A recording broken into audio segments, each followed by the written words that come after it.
Hello students, आज इस video में हम क्लास 8 बुक आर.एस. Agarwal chapter 11 compound interest test paper 11 question 6 से स्टार्ट करेंगे।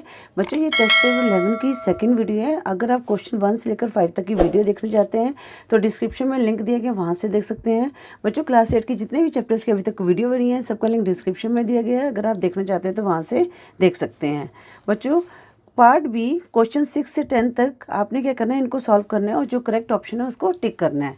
तो क्वेश्चन 6 है, the compound interest on ₹5,000 at 10% per annum for 2 years. तो बच्चों, यहाँ पर हमने क्या निकालना है, कंपाउंड इंटरेस्ट निकालना है। अब कंपाउंड इंटरेस्ट का फार्मूला क्या होता है, ए माइनस पी। मतलब कि हमें प्रिंसिपल दिया हुआ है, हमें अमाउंट को निकालना है, तभी इसको हम सॉल्व कर सकते हैं। तो बच्चों, अमाउंट का फार्मूला क्या होता है, पी 1 + R/100 और यहाँ पर n होता है जिसका मतलब होता है टाइम। तो यहाँ पर हमें क्या क्या दिया गया है, प्रिंसिपल दिया गया है ₹5,000, रेट ऑफ इंटरेस्ट है 10% पर एनम और टाइम दिया गया है 2 ईयर्स। ठीक है, तो पहले हम क्या निकालेंगे, अमाउंट को निकालेंगे जिसका फॉर्मूला होता है P1 + R/100 और ये n जो है ये टाइम को डिनोट करता है। तो P कितना है हमारे पास 5,000, 1 + R कितना है 10/100 और टाइम हमारे पास कितना है 2 ईयर्स। 0 से 0 कट गया, A = 5,000। अब बच्चों यहाँ पर क्या है, 1 + 1/10, तो हमने 10 एलसीएम लिया तो 10 + 1 यहाँ पर पावर 2 आ गई।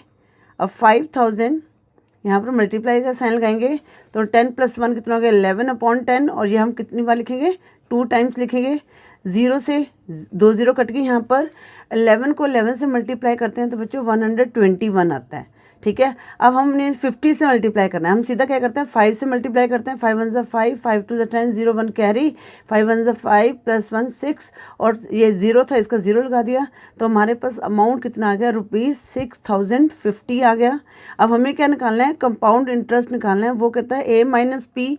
तो A कितना है हमारे पास ₹6,050। ठीक है, माइनस कितना आ गया 5,000 प्रिंसिपल, तो हमारे पास बच्चों कितना आ गया ₹1,050 आ गया। ठीक है, और ये कौन सी ऑप्शन में है, ये बी ऑप्शन में है। तो क्वेश्चन 6 की करेक्ट ऑप्शन क्या होगी, बी होगी। ठीक है बच्चों, अब हम करते हैं क्वेश्चन 7।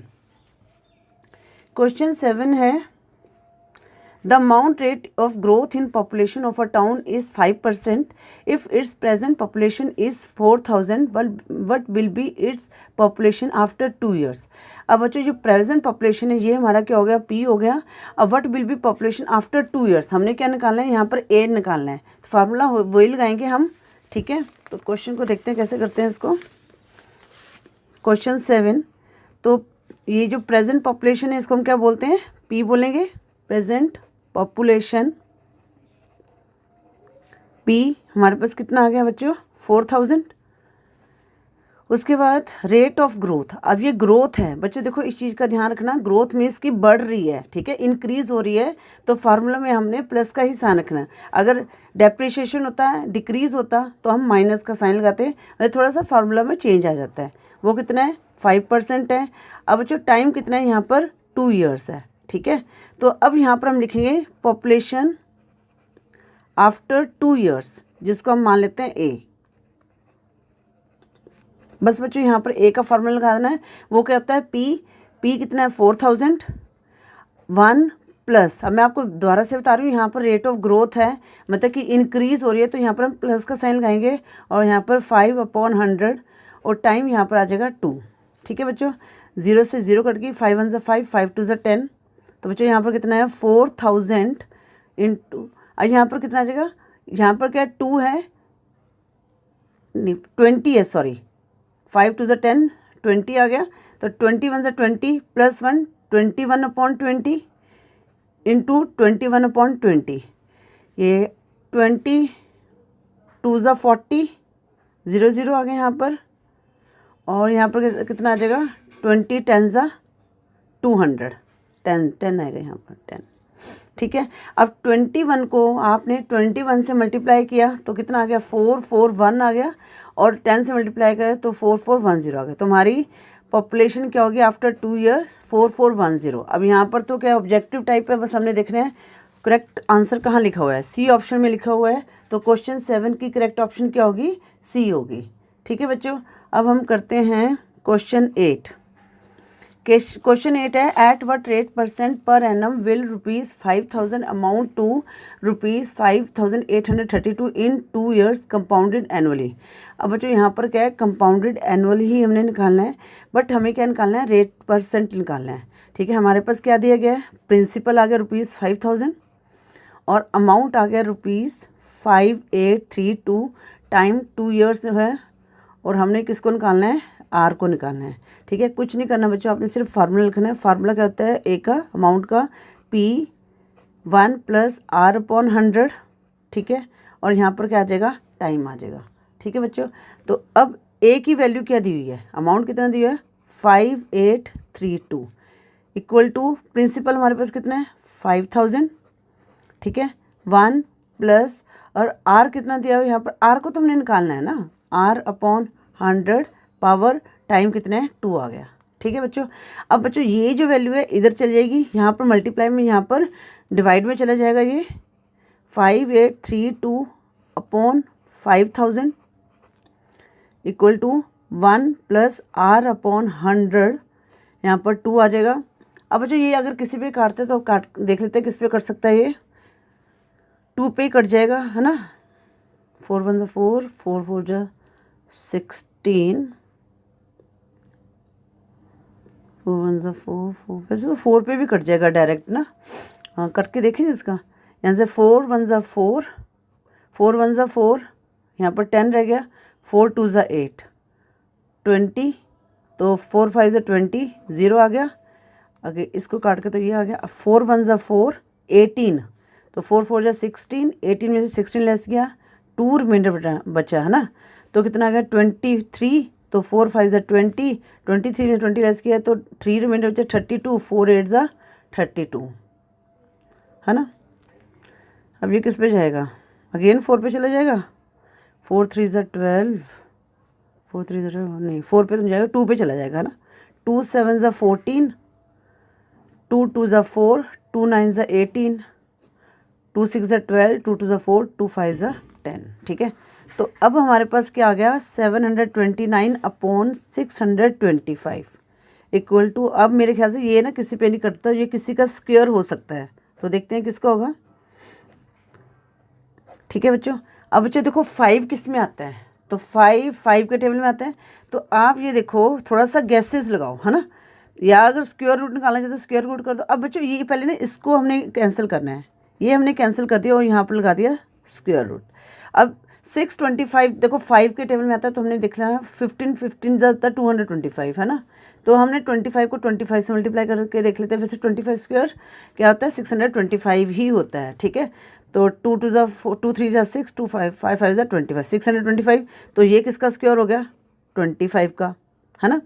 और यहाँ पर 9 आ रहा है, या तो 3 3 9 होता है, या 7 7 49, तो 3 3 13 का स्क्वायर तो हो रही है, तो हम ऐसे करते हैं 17 स्क्वायर भी नहीं हो सकता। 27 को करके देख लेते हैं, 27 को करके देख लेते हैं, तो कितना आ जाएगा यहाँ पर 27 इस तरह का, 7 7 49, 9 4 कैरी, 7 2 14 प्लस 4 कितना आ जाएगा 18, 2 7 14, 4 1 कैरी, 2 2 4 5, 9 2 7, हाँ, तो किसका आ गया ये 27 का स्क्वायर आ गया। तो यहाँ पर क्या आ गया 1 प्लस R/100।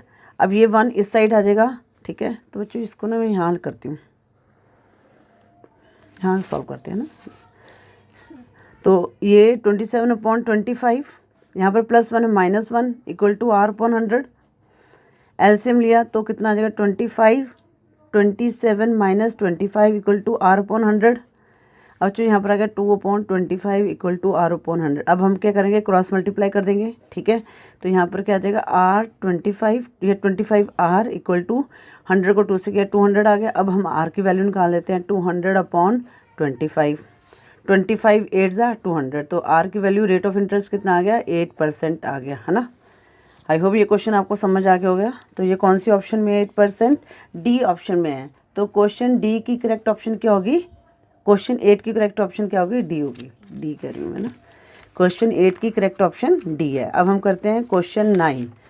क्वेश्चन 9 है बेटा, if the simple interest on sum of money at 10% for 3 years is rupees 1500, then the compound interest on the same sum at the same rate for the same period is। अब बच्चों यहाँ पर क्या है, हमें सिर्फ सिंपल इंटरेस्ट दिया गया है, ठीक है, हमें क्या दे दे, प्रिंसिपल नहीं दिया गया। तो हमें कंपाउंड इंटरेस्ट निकालने के लिए देखो, कंपाउंड इंटरेस्ट का फार्मूला क्या होता है, ए माइनस पी होता है, ठीक है। पहले तो हमें क्या क्या दिया गया वो लिख लेते हैं। सिंपल इंटरेस्ट कितना हो गया हमारे पास, रुपीज़ 1500, ठीक है ना। ये बोला गया ना, if the simple interest on a sum of money, sum of money, हमें प्रिंसिपल नहीं पता क्या है, eight 10% per annum, rate of interest कितना है 10% पर एनम, और टाइम कितना है 3 years, ठीक है। ये हमें गिवन है। वो कहता है कि देन द कंपाउंड इंटरेस्ट निकालो on the same sum at the same rate, same rate पे और सेम पीरियड के लिए। अब सबसे पहले तो हमें प्रिंसिपल चाहिए, ठीक है। तो प्रिंसिपल, अब हमें पता है सिंपल इंटरेस्ट का फार्मूला क्या होता है, p into r into t upon 100, ठीक है बच्चों। अब हम क्या करते हैं, प्रिंसिपल को निकालते हैं। तो हम यहाँ पर लिखते हैं let principal, let the sum equal to p, ठीक है ना, पी हो गया।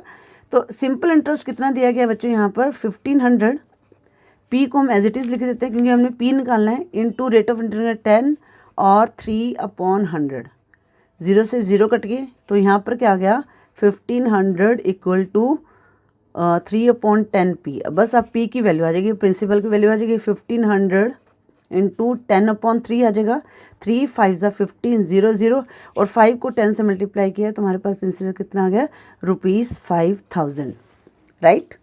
अब बच्चों हमें क्या चाहिए, प्रिंसिपल हमें निकालना है। अब हमें अमाउंट भी चाहिए क्योंकि कंपाउंड इंटरेस्ट का फार्मूला कहता है ए माइनस पी। तो अमाउंट का फार्मूला क्या होता है, पी, ठीक है।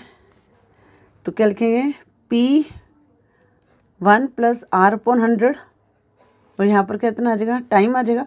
तो अमाउंट को हमने निकालना है। तो प्रिंसिपल कितना आ गया 5000, 1 + 10/100, टाइम कितना आ गया 3 years, 0 से 0 कट गई, ठीक है बच्चों। अब 5000 इंटू 10 + 10 + 1 11/10। अब ये कितनी बार लिखेंगे, हम 3 टाइम्स लिखेंगे। अब ये 3 0 तो इससे कट गई, ठीक है। 11 11 ज़ा 121, और 121 को मल्टीप्लाई करेंगे 11 से तो कितना आ जाएगा, 1331 है। अब 50 से मल्टीप्लाई करना है, आप ऐसे करो 0 लिख दो एंड में, और 5 से मल्टीप्लाई करो, 5 1 ज़ा 5, 5 3 ज़ा 15, 5 1 कैरी, यहाँ पर 1 हो गया, 5 3 ज़ा 15 + 1 16, 6 1 कैरी, 5 1 ज़ा 5 + 1 6। तो हमारे पास कितना आ गया अमाउंट, अमाउंट कितना आ गया यहाँ पर, ₹6655 आ गया। 3 0 कटेंगे बच्चे यहाँ पर ना, 55 है अमाउंट हमारे पास। कितना आ गया, ₹6655।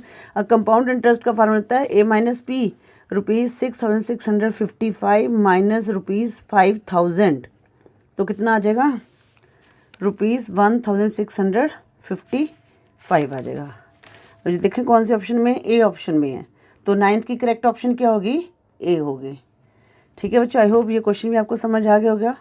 अब हम करते हैं question 10। If the compound interest on a certain sum for 2 years at 10% per annum is ₹1050, the sum is, हमने, अब बच्चों यहाँ पर देखो कंपाउंड इंटरेस्ट दिया गया है और हमें सम को निकालना है, ठीक है ना। तो यहाँ पर लेट द सम पी कर लेते हैं, let the sum equal to p, और क्या दिया गया है, कंपाउंड इंटरेस्ट दिया गया है ₹1050, और rate of interest 10% per annum, और टाइम दिया गया है 2 years। अब हमें पता है कंपाउंड इंटरेस्ट का फार्मूला क्या होता है, ए माइनस पी, ठीक है। अब हमें क्या निकालना है, अमाउंट भी निकालना है, पी भी निकालना है, ठीक है ना। तो अब हम यहाँ पर क्या करेंगे, कंपाउंड इंटरेस्ट कितना 1050 दिया हुआ है। अब अमाउंट का फार्मूला क्या होता है, पी 1 + R/100, और यहाँ पर टाइम आएगा। तो अमाउंट यहाँ पर कितना लिखेंगे, पी एज इट इज़ लिख देंगे, 1 + रेट ऑफ इंटरेस्ट कितना है 10/100, और टाइम कितना है 2 years, और यहाँ पर लिख देंगे माइनस पी, ठीक है। बच्चों ये फार्मूला आपको पता होना चाहिए ना, फिर आराम से कोई आपको ये नहीं कि इधर को इधर करना है, आपने क्या ना फार्मूला लिखना है और वैसे वैसे जैसे है वैल्यू को पुट कर दो, आपका आंसर निकल जाएगा, है ना।